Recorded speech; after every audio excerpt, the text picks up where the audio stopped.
pikiran hati hamba-Mu ini, sehingga setiap firman yang keluar daripada hati hamba-Mu ini Tuhan, bukan dari akal dan kepikiran anak-Mu sendiri Tuhan, namun Engkau sendiri ya Bapa yang berbicara lewat lidah dan bibir anak-Mu.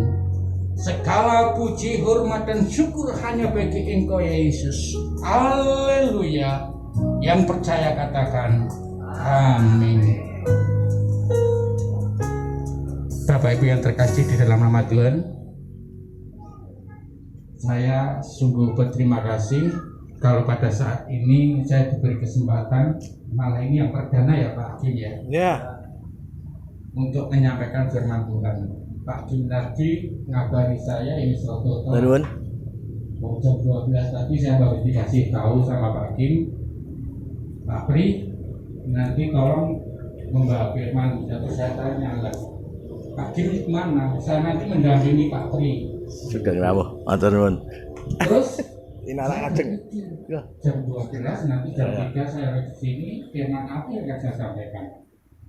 Nah, kebetulan setelah saya berpikir begitu kok di Sesevier itu ada WA di grup. Gitu wah. Ya apa kita baca? Wah, kita diciptakan menurut gambar Allah. Siapa tadi yang share itu tadi? Saya terinspirasi dengan firman yang disampaikan bahwa kita diciptakan seturut dengan gambar Allah. Bapak Ibu yang terkasih di dalam nama Tuhan, pada saat sore hari ini saya akan menyampaikan firman. Cuma firmannya ini Pak Kim bilang, Pak Pri jangan panjang-panjang loh Pak. Nanti kalau panjang-panjang tidak dojileh katanya gitu. Puji nama Tuhan, pada saat sore ini enggak panjang Pak. Nanti firman Tuhan enggak panjang. Tolong diperkenalkan yang belum kenal, nama saya Supriyanto. Cuman saya itu lebih akrab dipanggil Cupriyanto. Karena di Facebook nama saya juga Cupriyanto, di YouTube nama saya juga Cupriyanto. Malah teman saya itu juga pernah bilang, wis tuwekan ngomong semaki ngau jeneng Cupriyanto. Bukan tuwekan masalahnya, ya. Karena itu akun itu pertama kali dibuatkan anak saya sekitar 2007 yang lalu ketika saya bikin Facebook. Sampai sekarang masih saya pakai nama Cupri. Sebenarnya nama aslinya adalah Supriyanto. Tak buka dulu. Kalau ini ambil masker, gak enak gunung yes. Saudara terkasih di dalam nama Tuhan, kita sebagai orang Kristen, sebagai anak Tuhan, kadang-kadang kita lupa bahwa kita diciptakan oleh Tuhan itu seturut gambar Allah. Di dalam Kejadian pasal 1 ayat 27 sampai 28 dikatakan di situ, diciptakannya laki-laki dan perempuan seturut dengan gambar Allah. Artinya segala perbuatan kita, tindak tanduk kita, perilaku kita itu harus seturut dengan gambar Allah. Karena kita diciptakan menurut gambarnya Allah, bukan gambarnya kebun. Betul tidak? Artinya kita harus kudus. Senantiasa kita belajar kudus dan kudus. Bapak Ibu yang terkasih di dalam nama Tuhan, firman Tuhan pada saat sore hari ini saya kasih judul debu tanah yang dikasih. Wah elok ya, debu tanah yang dikasih. Ya.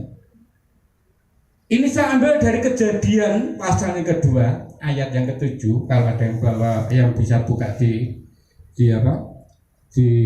HP atau di iPhone-nya Bapak Ibu, saya bacakan. Di sini bunyinya Kejadian 2 ayat yang ke-7. Ketika itulah Tuhan Allah membentuk manusia itu dari debu tanah dan mengembuskan napas hidup ke dalam hidupnya. Demikianlah manusia itu menjadi makhluk yang hidup. Firman kok dijibuk ke Kejadian situ. Memang saya hanya mengingatkan. Bapak Ibu yang terkasih di dalam nama Tuhan, mengapa kita diciptakan daripada debu dan tanah, bukan dari elemen yang lain? Padahal dunia ini banyak elemen yang lain. Pada saat itu sudah diciptakan semua oleh Tuhan. Ada elemen tanah, elemen air, elemen api, elemen angin. Atau kenapa kita tidak diciptakan oleh Tuhan dari batu, supaya kita bisa menjadi kuat? Ada satu rahasia yang Bapak Ibu harus ketahui. Kalau kita diciptakan dari tanah, itu artinya kita adalah barang yang rapuh. Kita ini rapuh sebenarnya. Kita tidak kuat. Kita mudah pecah karena kita dibuat dari tanah. Kalau begitu Pak Pri, apakah Tuhan itu tidak cinta kepada kita sebagai umat ciptaannya?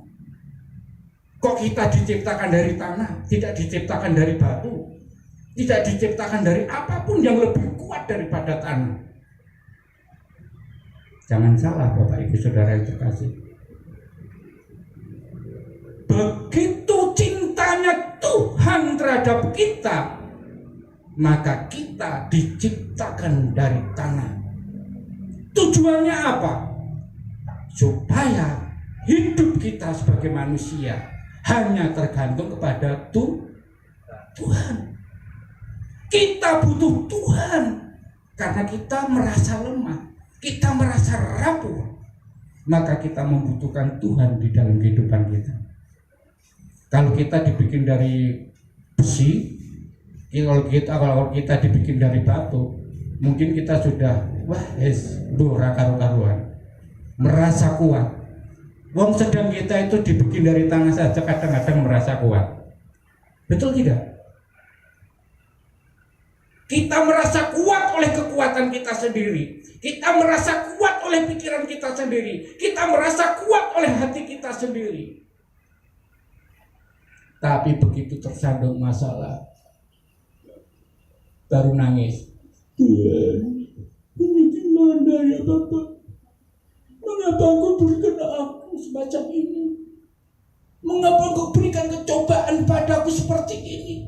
Tuhan tidak pernah memberikan cobaan kepada umatnya, tapi Dia memberi ujian.